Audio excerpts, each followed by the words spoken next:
Hoy vamos a leer un cuento de James Joyce, un autor que nació en Dublín en 1882 y falleció en 1941. El cuento se llama Un encuentro y fue publicado en el famoso libro Dublinenses de 1914. Fue Joy Dillon quien nos dio a conocer el lejano oeste. Tenía su pequeña colección de números atrasados de The Union Jack, Pluck y de Halfpenny Marvel. Todas las tardes, después de la escuela, nos reuníamos en el traspatio de su casa y jugábamos a los indios. Él y su hermano menor, el gordo Leo, que era un ocioso, defendían los dos del altillo del establo mientras nosotros tratábamos de tomarlo por asalto, o librábamos una batalla campal sobre el césped. Pero no importaba bien que peleáramos, nunca ganábamos ni el sitio ni la batalla, y todo acababa como siempre, con Joe Dillon celebrando su victoria con una danza de guerra. Todas las mañanas sus padres iban a la misa de 8 en la iglesia de la calle Gardiner, y el aura apacible de la señora Dillon dominaba el recibidor de la casa. Pero él jugaba a lo salvaje, comparado con nosotros, más pequeños y más tímidos. Parecía un indio de verdad, cuando salía de correrías por el traspatio, una funda de tetera en la cabeza y golpeando con el puño una lata, gritando «¡Ya, yaca, yaca, yaca!». Nadie quiso creerlo cuando dijeron que tenía vocación para el sacerdocio. Era verdad, sin embargo. El espíritu del desafuero se esparció entre nosotros, y bajo su influjo se echaron a un lado todas las diferencias de cultura y de constitución física. Nos agrupamos, unos descaradamente, otros en broma, y algunos casi con miedo, y en el grupo de estos últimos, los indios de mala gana que tenían miedo de parecer aplicados o alfeñiques, estaba yo. Las aventuras relatadas en las novelitas del oeste eran de por sí remotas, pero por lo menos abrían puertas de escape. A mí me gustaban más esos cuentos de detectives norteamericanos, que de vez en cuando pasan muchas toscas, salvajes y bellas. Aunque no había nada malo en esas novelitas y sus intenciones muchas veces eran literarias, en la escuela circulaba un secreto. Un día, cuando el padre Butler nos tomaba las 4 páginas de historia romana, el chapucero de Leo Dillon lo cogieron con un número de The Halfpenny Marvel. ¿Esta página o esta? ¿Esta página? Pues vamos a ver, Dillon, adelante. Apenas el día hubo. Siga, ¿qué día? Apenas el día hubo levantado. ¿Estudió usted esto? ¿Qué es esa cosa que tiene en el bolsillo? Cuando Leo Dillon entregó la revista, todos los corazones dieron un salto y pusimos cara de no romper un plato. El padre Butler la hojeó, ceñudo. «¿Qué es esta basura?», dijo. «El jefe Apache. ¿Es esto lo que ustedes leen en vez de estudiar historia romana? No quiero encontrarme más esta condenada basofia en esta escuela. El que la escribió supongo que debe de ser un condenado plumífero que escribe estas cosas para beber. Me sorprende que jóvenes como ustedes, educados, lean cosas semejantes. Lo entendería si fueran ustedes alumnos de escuela pública. Ahora, Dillon, se lo advierto seriamente, aplíquese o...». Tal reprimenda, durante las sobrias horas de clase, amenguó mucho la aureola del oeste y la cara de Leo Dillon, confundida y abofada, despertó en mí más de un escrúpulo.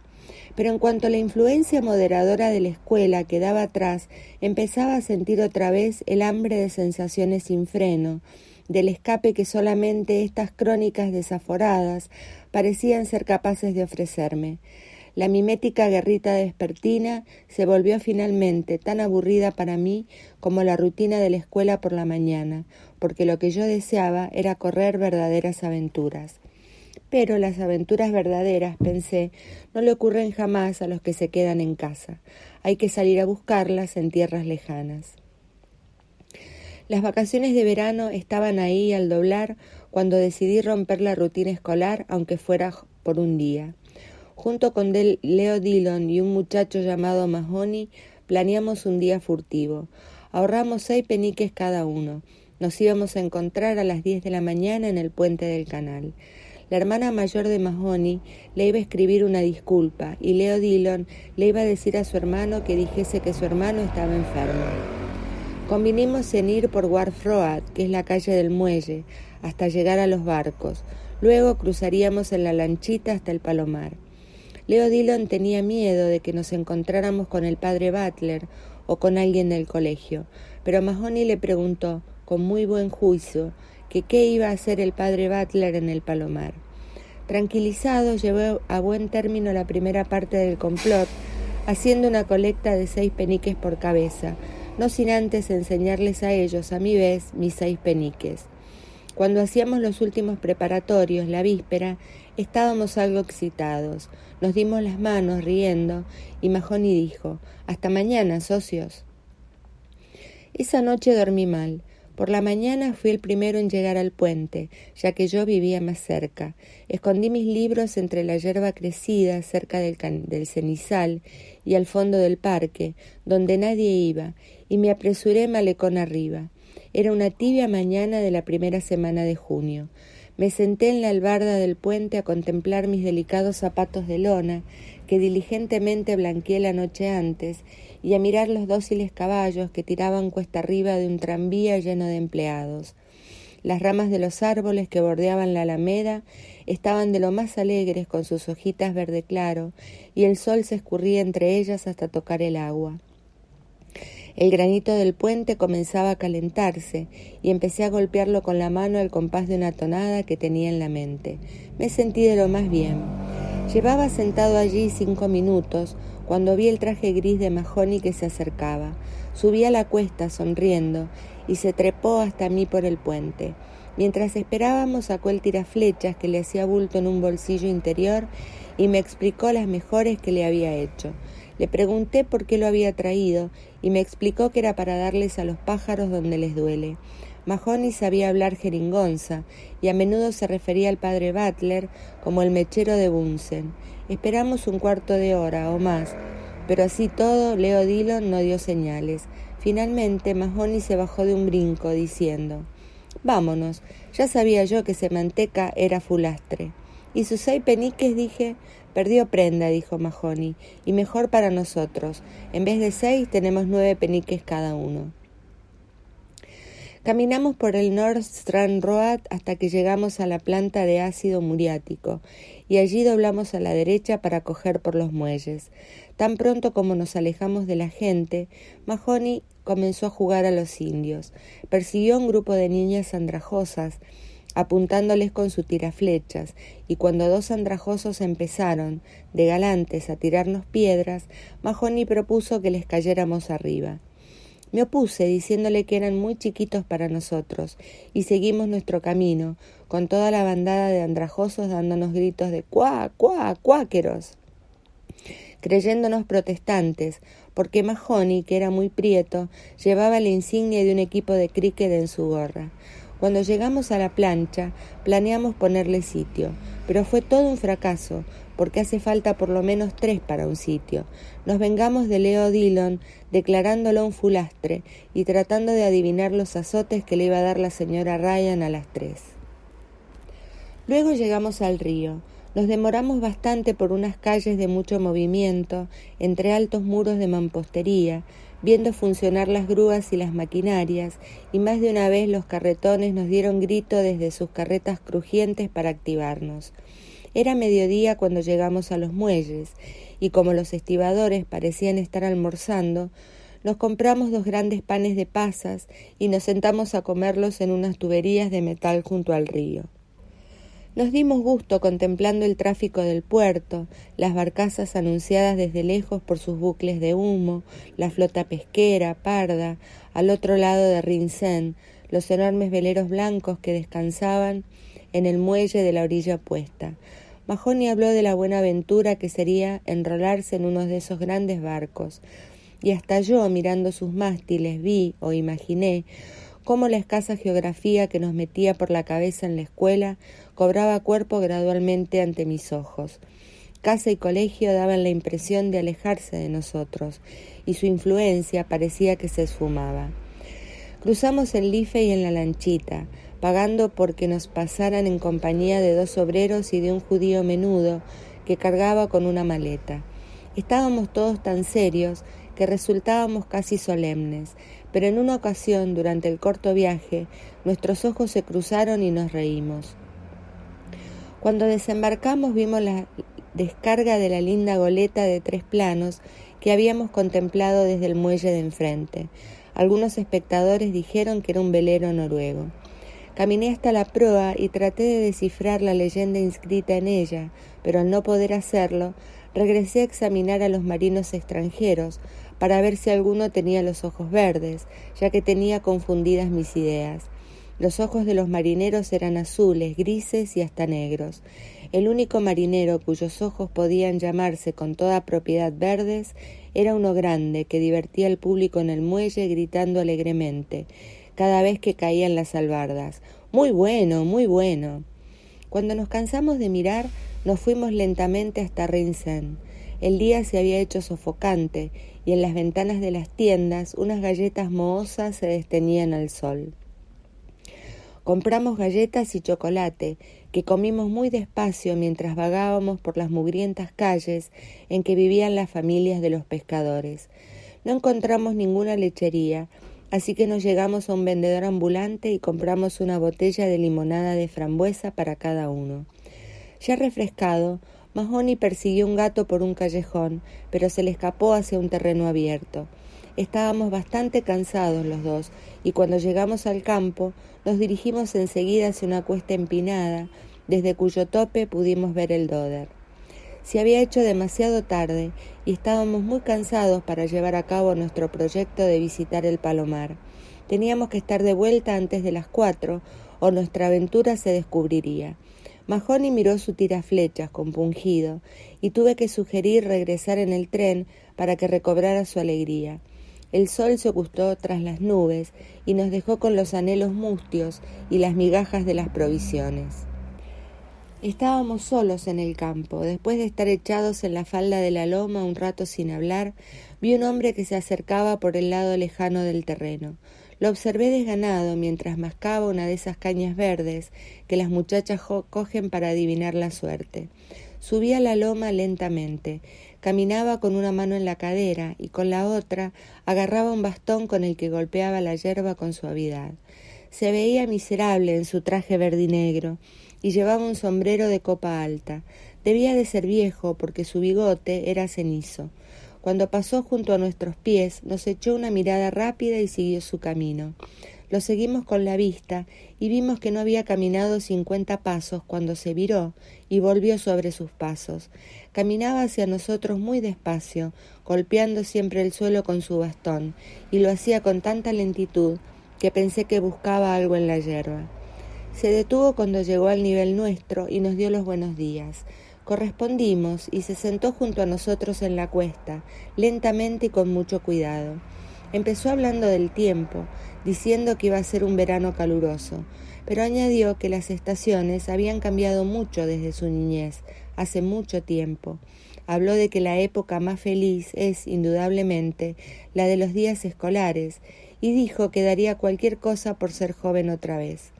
Mientras expresaba semejantes ideas, bastante aburridas, nos quedamos callados. Luego empezó a hablar de la escuela y de libros. Nos preguntó si habíamos leído los versos de Tomás Moro o las obras de Walter Scott y de Lytton. Y yo aparenté haber leído todos esos libros de los que él hablaba, por lo que finalmente me dijo: «Ajá, ya veo que eres ratón de biblioteca, como yo». Ahora, añadió, apuntando para Mahoney, que nos miraba con los ojos abiertos, que se ve que es diferente, lo que le gusta es jugar. Dijo que tenía todos los libros de Walter Scott y de Lytton en su casa y nunca se aburría de leerlos. Por supuesto, dijo, que hay algunas obras de Lytton que un menor no puede leer. Mahoney le preguntó por qué no las podían leer, pregunta que me sobresaltó y abochornó, porque temí que el hombre iba a creer que yo era tan tonto como Mahoney. El hombre, sin embargo, se sonrió. Vi que tenía en su boca grandes huecos entre los dientes amarillos. Entonces nos preguntó quién de los dos tenía más novias. Mahoney dijo a la ligera que tenía 3 chiquitas. El hombre me preguntó cuántas tenía yo. Le respondí que ninguna. No quiso creerme y me dijo que estaba seguro que debía de tener por lo menos una. Me quedé callado. «Dígame», dijo Mahoney, parejero al hombre, «¿y cuántas tiene usted?» El hombre sonrió como antes y dijo que cuando él era de nuestra edad Tenía novias a montones. Todos los muchachos, dijo, tienen noviecitas. Su actitud sobre este particular pareció extrañamente liberal para una persona mayor. Para mí, que lo decía de los muchachos y de las novias, era razonable, pero me disgustó oírlo de sus labios, y me pregunté por qué le darían tembleques 1 o 2 veces, como si temiera algo, o como si de pronto tuviera escalofrío. Mientras hablaba, me di cuenta de que tenía un buen acento. Empezó a hablarnos de las muchachas, de lo suave que tenían el pelo y las manos, y de cómo no todas eran tan buenas como parecían si uno no sabía a qué atenerse. Nada le gustaba tanto, dijo, como mirar a una muchacha bonita, con sus suaves manos blancas y su lindo pelo sedoso. Me dio la impresión de que estaba repitiendo algo que se había aprendido de memoria, o de que, atraída por las palabras que decía, su mente daba vueltas una y otra vez en una misma órbita. A veces hablaba como si hiciera alusión a hechos que todos conocían, otras bajaba la voz y hablaba misteriosamente, como si nos estuviera contando un secreto que no quería que nadie más oyera. Repetía sus frases una y otra vez, variándolas y dando las vueltas con su voz monótona. Seguí mirando hacia el bajío mientras lo escuchaba. Después de un largo rato hizo una pausa en su monólogo. Se puso en pie lentamente, diciendo que tenía que dejarnos por 1 o 2 minutos más o menos, y sin cambiar yo la dirección de mi mirada, lo vi alejarse lentamente camino del extremo más próximo del terreno. Nos quedamos callados cuando se fue. Después de unos minutos de silencio oí a Mahony exclamar: «¡Mira lo que hace!».